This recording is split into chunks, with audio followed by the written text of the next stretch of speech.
Okay, so what I have here is another great idea designed especially for you from the big girls and boys who play with sharp pencils and work really hard.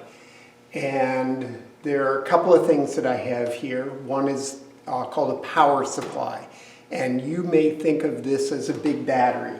It's got two wires coming out of it, a black one and a red one. So from here, there's obviously, by now you're familiar with the idea that there are more electrons than protons. So this has a negative charge, this has a positive charge, and there will be a flow of electrons from the black wire into this, which I'll talk about in just a minute, to the red wire, and then back into the power supply.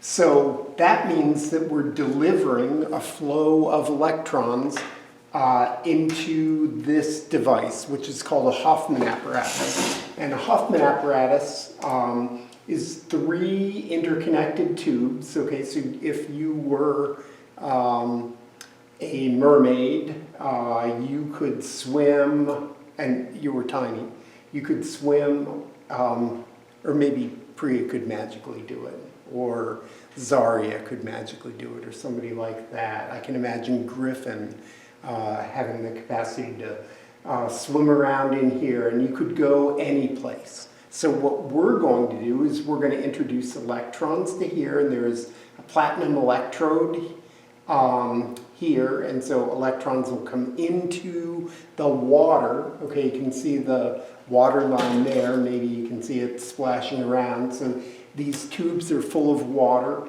and the electrons are going to run from there through here and out there. So what this is going to do, basically it's going to deliver a supply of electrons to the water. Okay, so we will talk more about why that matters, but if you think about water, it's made of hydrogen atoms and oxygen atoms, right? H2O, and both of those things are reacting to be stable by combining with each other. Okay, so you may remember that oxygen is an electron bully, and hydrogen is sort of a wild card. It could be a WIMP or it could be a bully. It has one outie electron. Oxygen has 6 outie electrons, you might remember.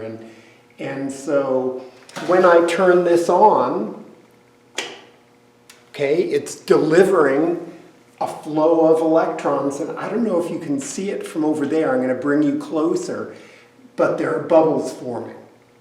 Okay, lots of bubbles forming. But more there than here. I will bring you over closer and hope so you can see that. Okay, so if you look first at the tube on the right with the black wire leading to it, and then in the tube, okay, so where you're looking is right there and right there. You can see that there are way more bubbles here than there are there. In fact, it looks like there are almost twice as many. Okay, twice as many of one kind of bubble as the other kind of bubble. Okay, and these are closed at the top. So if there are in fact bubbles going up, then we should end up with a little pile of gas molecules up at the top of each of those tubes. Okay, so quick summary.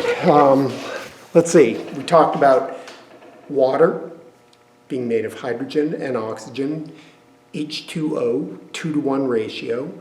And the reason they're combined is to become stable. They do that by sharing electrons, and yet, so they need electrons. That's why they're in it. They need electrons from each other. But here we have this machine called a power supply delivering electrons. Okay, so what does that do to their need for each other. It would seem like it might reduce that or eliminate that need completely, okay? And there are bubbles forming, right? And so that seems kind of funny because it's not high temperature, so it's not water evaporating or boiling.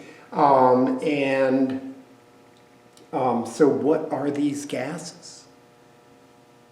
And there's twice as much of one of them as there is of the other. Okay, so I will let this run for a while, and then I'm going to come back for part 2 in a little bit. So electrons